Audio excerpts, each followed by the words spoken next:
নমস্কার প্রিয় বন্ধুরা, গল্পের আসরে আপনাদের স্বাগত। শীতের আমেজ, সাথে গরম চা, আর সঙ্গে আমরা চলে এসেছি আপনাদের গল্প শোনাতে। প্রেমেন্দ্র মিত্র, জন্ম ৪ সেপ্টেম্বর ১৯০৪ সালে। ইনি ছিলেন কল্লোল যুগের একজন বহুমুখী প্রতিভার অধিকারী, বাঙালি কবি, ছোট গল্পকার, ঔপন্যাসিক ও চিত্র পরিচালক। বাংলা সাহিত্যে তার সৃষ্ট জনপ্রিয় চরিত্রগুলি হল ঘনাদা, পরাশর বর্মা, মেজকর্তা, মামাবাবু প্রমুখ। আজকের গল্প প্রেমেন্দ্র মিত্রের লেখা জঙ্গলবাড়ির বউরানী। গল্পটি আমরা গীতাঞ্জলি পাবলিশার্সের অমিতাভ বসু সম্পাদিত গা ছমছম ভূতের গল্প থেকে নিয়েছি। চলুন শুরু করা যাক আজকের গল্প। যারা চ্যানেলে নতুন, সাবস্ক্রাইব করে নিন। আসছি হারিয়ে যাওয়া সব গল্প নিয়ে। অনেক দিন থেকে সাত অকুল বিশাল কোনো নদীর ওপর পানসি করে কয়েকটা দিনরাত্রি খেয়ার মতো স্রোতে ভাসিয়ে কাটিয়ে দেব। অনেক দিন থেকে মানে ছিন্নপত্র পড়াও। সেই যে কয়েকটা ছেঁড়া ছেঁড়া আলগা ছবি ছেলেবেলায় চোখের ওপর ভেসে উঠেছিল, চাঁদের আলোয় স্বপ্নের মতো বিছিয়ে থাকা বালুচর, মাঝরাতের অন্ধকার কাঁপিয়ে বুনো হাঁসের পাখার শব্দ। সে আর মন থেকে কোনো কিছুতেই মুছে যায়নি। সেসব মধুর নামগুলো ভুলিনি। শিয়ালদহ তো পৃথিবীর কোনো জায়গা বলে মনে হয় না আমার এখনও। সে যেন কোনো রূপকথার ভৌগোলিক নাম। আমার ছিন্নপত্রের পদ্মায় তো রেলি ব্রাদার্সের পাটের স্টিমার যায় না। সে পদ্মা ৭ সমুদ্র ১৩ নদীর একটি রূপগলানি। তার জলে ঢেউ তুলে মধুকরের স্বপ্নডিঙাকে বড়জোর আমার মন ছেড়ে দিতে পারে দূরে সিংহলে বাণিজ্যে যেতে। ছেলেবেলায় সে স্বাদ হঠাৎ এবার পূরণ হয়ে গেল। একেবারে পুরোপুরি পূরণ হয়ে গেল তা বলতে পারি না, কারণ নদীটা পদ্মা নয়, ধলেশ্বরী। তাতে কিন্তু এমন কিছু এসে যায় না। সব নদী আশ্চর্য নদী। এপার থেকে ওপার ঝাপসা দেখলেই হলো, ফুলে উঠলেই হলো। হাওয়ায় দূরের নৌকার পাল, আজ রাতের অন্ধকারে চঞ্চল জলের স্রোত দেখা গেলেই হলো চাঁদের ছায়া। বরং আসল পদ্মার দিক শিয়ালদহ নামটি ধরে খোঁজ করতে গেলেই মন খারাপ হয়ে গেল। মনের ছবির সঙ্গে চোখের ছবির কেবল লাগত কাটাকাটি, মারামারি। আমার স্বপ্ন যেত ভেঙে, আর স্মৃতি জমত না মধুর করে। আর আমার ধলেশ্বরীর বা অভাব কিসে? সেও ছোটোখাটো রণরঙ্গিনী মূর্তি ধরে বর্ষায়, প্লাবনে ভাঙন ধরায় লোকালয়ের কূলে। তার বুকে চর জাগে স্বপ্নের মতো। চোখের ডাকে তার দুপুল কেঁদে ওঠে অন্ধকার রাত্রি। মাঝারি সাইজের একটি পানসি ভাড়া করে নিলাম। মাঝি মাল্লা, চাকর বাকর নিয়ে সব শুদ্ধ আমরা ৬ জন মাত্র। এত লোকেরও বুঝি দরকার ছিল না। বিনা তাড়াহুড়োয় ধীরে সুস্থে যেমন খুশি ভেসে যাওয়াই ছিল আমাদের কাজ। বড় বড় গঞ্জে কি লোকালয়ের ভিড় করা ঘাটে নয়, শূন্য নির্জন তীরে শুধু পাখির ঝাঁক বসা চড়ার ধারে ধারে। এর জন্য একা চরণ মাঝিই যথেষ্ট। অধিকাংশ সময়েই তো আজ সবার ছুটি। একা চরণ বসে থাকে হালে, কাঠের মূর্তির মতো। শুধু যখন মেঘনার মোহনায় গিয়ে পড়বার উপক্রম হলো, তখন স্রোতের উজান ঠেলে যেতে দাঁড় হাতে দিতে হতো অন্য মাঝিদের। ছিন্নপত্রের স্বপ্নের কুয়াশা মনের মধ্যে না থাকলে পানসির জীবন বেশ পানসে হয়ে উঠতে পারত। গরমিল তো কম নয়। ছিন্নপত্রের পর্দায় কচুরিপানার কুৎসিত জঙ্গল দেখেছি বলে মনে পড়ে না। তাছাড়া রামসেবকের রান্না থেকে চরণ মাঝির চেহারা পর্যন্ত খুঁজতে পারবার অনেক কিছু ছিল, কিন্তু আমি ছিলাম এসবের প্রায় ওপরে। এজন্যই বলছি যে চরণ মাঝির চেহারাটা সবসময় ঠিক স্বাভাবিকভাবে বরদাস্ত করতে পারতাম না। এক এক সময় নিজের অজান্তেই বুঝি শিউরে উঠেছি, যখন মাঝরাত্রে সবাই গড়িয়ে পড়েছে পানসির কোলে, আর মেঘ ঢাকা চাঁদের আলোয় ধলেশ্বরী থমথম করছে। তখন মিশরের মমির মতো শুধু চরণ আছে নিষ্পন্দভাবে হালে। কামরা থেকে এসে হঠাৎ মনে হয়েছে আবার সেখানেই ফিরে যায়। সেখান থেকে তবু অন্য মাঝিদের নিঃশ্বাসের শব্দ পাওয়া যায়, তাতেও যেন অনেকখানি ভরসা। সত্যি, জ্যান্ত মানুষের এমন মরা চেহারা হতে পারে এ আমি আগে কখনো জানতাম না।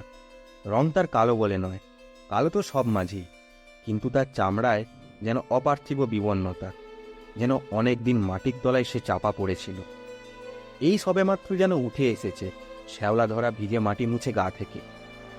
লোকটার ধরন ধারণাও অদ্ভুত।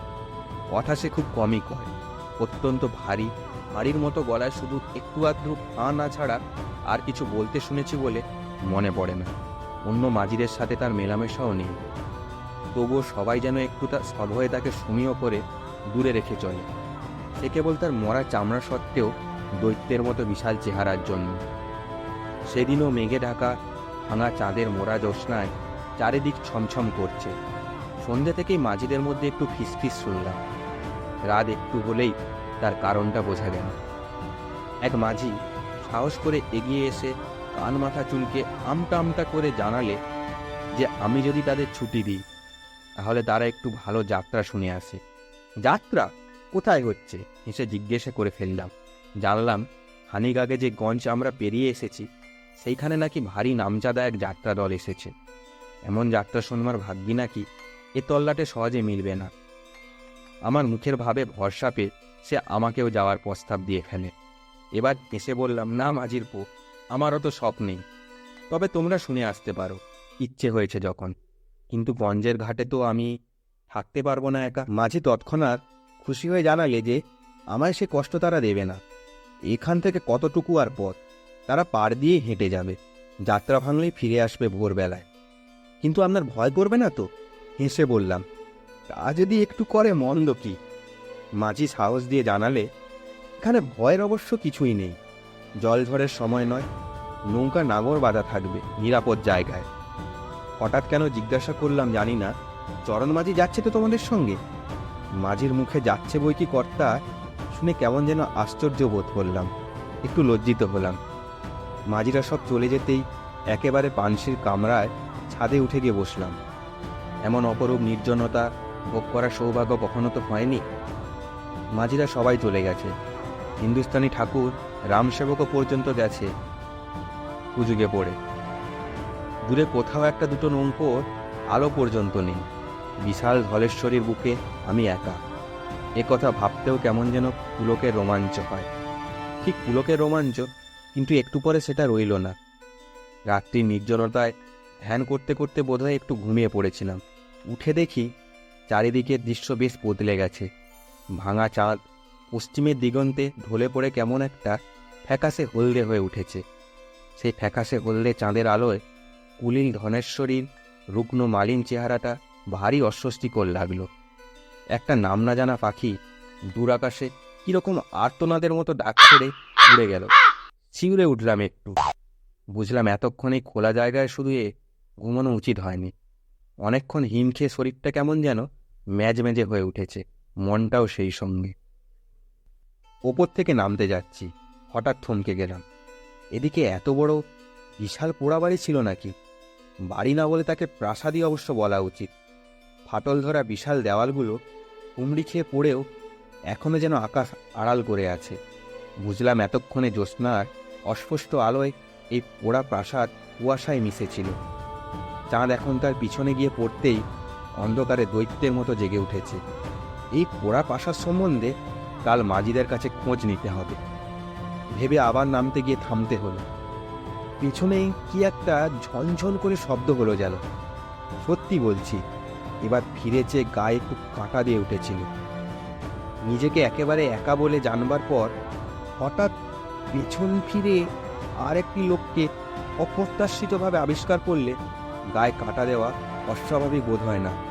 এ কি চরণ? প্রায় ধরা গলায় বললাম, তুমি কখন ফিরলে? যাত্রা দেখলে না? সে সেকল সমের নোঙরটা তুলে পালসির ওপর রেখে গম্ভীর স্বরে বলল, না। কিন্তু নোঙর তুললে কেন? অত্যন্ত অস্বস্তির সঙ্গে জিজ্ঞেস করলাম। তার এভাবে একলা ফিরে আসাটা আমার ভালো লাগছিল না। সে সামনের দিকে আঙুল বাড়িয়ে বলল, দেখছেন? দেখিনি, কিন্তু এইবার দেখলুম। সেদিন রাত্রি শেষে যে অদ্ভুত অসাধারণ সব ঘটনা একসঙ্গে ষড়যন্ত্র করে এসেছে আমার জীবনে, তখন তা ভালো করে বোধহয় বুঝিনি। পাড়ের ওপর জলের একেবারে কিনারায় একটি দীর্ঘ নারী মূর্তি ব্যাকুলভাবে আমাদের হাত নেড়ে ডাকছে। কে ও, জানো কি? প্রায় চিৎকার করে উঠলাম বিস্ময়ে উত্তেজনায়। হাল ঘুরিয়ে নৌকা সেই পাড়ের কাছে ভিড়তে চরণ শুধু নিঃশব্দে মাথা নাড়ল। পাড়ে ভিড়াতে না ভিড়াতে মহিলাটি যেন পাগলের মতো ঝাঁপিয়ে এসে পানসিতে উঠলেন। আমার কাছে এসে তারপর ভীত ব্যাকুল স্বরে বললেন, আমায় বাঁচান, আমায় বাঁচান, দোহাই আপনার। সে অবস্থায় যতদূর সম্ভব স্থির হয়ে বললাম, আমার যতদূর সাধ্য চেষ্টা করব।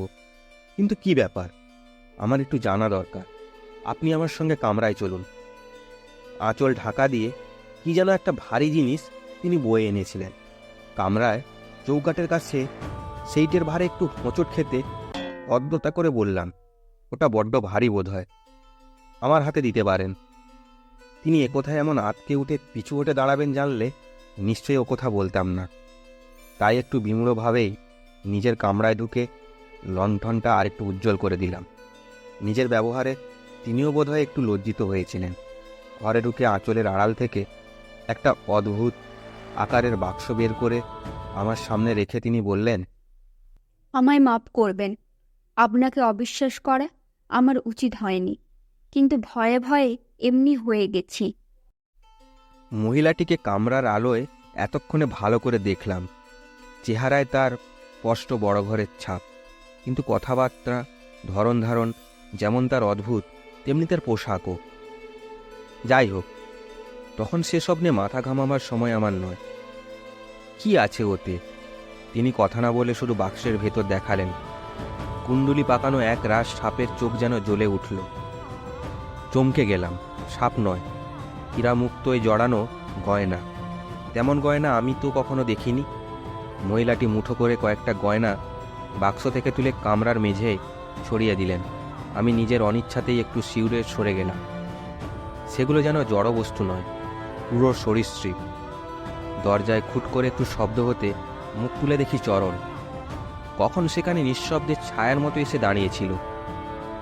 তার কোটরে ঢোকা চোখেও যেন সাপের মতো হিংস্র লোভের ঝিলিক। পলক ফেলতে না ফেলতেই সে সরে গেল।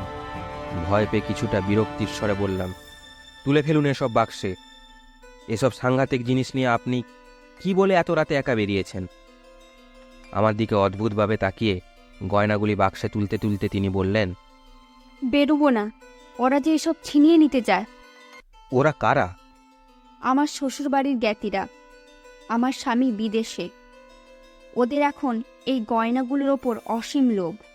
ওরা সব করতে পারে, এগুলোর জন্য খুনও করতে পারে। কিন্তু আমি দেব না, কিছুতেই দেব না। রাত্রির অন্ধকারে গা ঢাকা দিয়ে তাই আমি পালিয়ে এসেছি। কিন্তু আপনি যাবেন কোথায়? যাব বাপের বাড়ি। এরা আমায় দিনরাত আগলে রাখে, যেতে দেয় না। দোহাই আপনার, 2 কোষ মাত্র গেলেই আমার বাপের বাড়ি। আমায় সেখানে পৌঁছে দিন। আপনি ব্যস্ত হবেন না, আমি ব্যবস্থা করছি বলে আমি কামরা থেকে চরণকে আদেশ দেওয়ার জন্য বেরোলাম। কিন্তু আশ্চর্য, চরণ যেন আগে থেকেই সব জানে। সে হালে বসে আছে, নৌকো চলছে। বললাম, ক্রোশ 2 বাদে নৌকো থামিয়ে খবর দিও। নিশ্চলভাবে বসে কি যেন একটা অস্পষ্ট জবাব দিলে। অত্যন্ত বিশ্রী একটা অস্বস্তি নিয়ে আমি আবার কামরায় ঢুকে বসলাম। আমি বাইরে যাচ্ছি, আপনি এই কামরার ভেতরে দরজা দিয়ে দিন। তিনি ব্যাকুলভাবে বললেন, না না, আরও ভয় করবে। আপনি আমার সঙ্গে থাকুন। উত্তরে কিছু বলবার আগেই বলে গিয়ে চমকে উঠলাম। এ কি, নৌকা হঠাৎ ঘুরে গেল কেন? চরণ মাঝি হাল ছেড়ে দিয়েছে নাকি?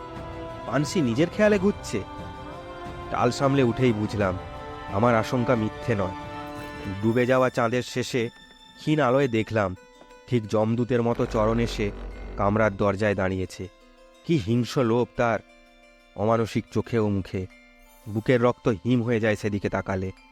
অপরিচিতা মহিলা আতঙ্কে চিৎকার করে বাক্স সজোরে বুকে আঁকড়ে ধরে উঠে দাঁড়ালেন। ছুটে বেরিয়ে এলেন বুঝি আমার কাছে সাহায্যের আশায়, কিন্তু বৃথা। আমি বাধা দিতে যেতেই সবল হাতের একটা মুষ্টিতে মাথা ঘুরে সজোরে পড়ে গেলাম কাঠের মেঝের ওপর। মাথায় চোট খেয়ে তখন আমার কীরকম একটা আছন্ন অভিভূত অবস্থা। চোখের সামনে যা ঘটছে তা দেখতে পেয়েও আমার যেন উঠে দাঁড়াবার ক্ষমতা নেই। গলার স্বর পর্যন্ত রুদ্ধ হয়ে গেছে। মহিলা প্রাণপণে তার বহুমূল্য বাক্সটি রক্ষা করবার চেষ্টা করছেন, কিন্তু স্ত্রীলোক হয়ে সে দৈত্যের সঙ্গে কি পারবেন কি করে? ধীরে ধীরে বাক্সটি কায়দা করে চরণ তাকে নৌকার ধারে ঠেলে নিয়ে যাচ্ছে। তিনি টলছেন একেবারে জলের কিনারায়। দারুণ হতাশায় শেষ শক্তি সংহত করে তিনি প্রচণ্ড একটা টান দিয়ে বাক্স শুদ্ধ জলে পড়ে গেলেন। সঙ্গে সঙ্গে তার দুশ্মনও। এতক্ষণে একসঙ্গে গলার স্বর আর দেহের সাড়া পেয়ে আমি চিৎকার করে ছুটে গেলাম পানসির ধারে। মহামূল্য গহনা বোঝাই সেই ভারী বাক্সের টানে দুজনেই তলিয়ে যাচ্ছে নদীর অতলে। কেউ তবু ছাড়বে না তার দখল। সাঁতার জানি না, মহিলাটির সাহায্যে ঝাঁপিয়ে পড়ে কিছু করতে পারবো না। আমি চিৎকার করে উঠলাম, যদিও কোথাও কেউ থাকে, তার সাহায্যের আশায়। চাঁদ ডুবে গিয়ে ভোরের প্রথম নীলচে আলোয় তখন নদীর কুয়াশা তরল হয়ে যাচ্ছে। কটা ইলিশ মাছের ডিঙি বুঝি কাছেই ছিল। চিৎকার শুনে তারা কাছে এসে ভিড়ল। ব্যাকুলভাবে এক নিঃশ্বাসে তাদের যথাসম্ভব সমস্ত ঘটনা জানিয়ে যেখানে তাদের দুজন ডুবেছে সেই জায়গাটা দেখালাম।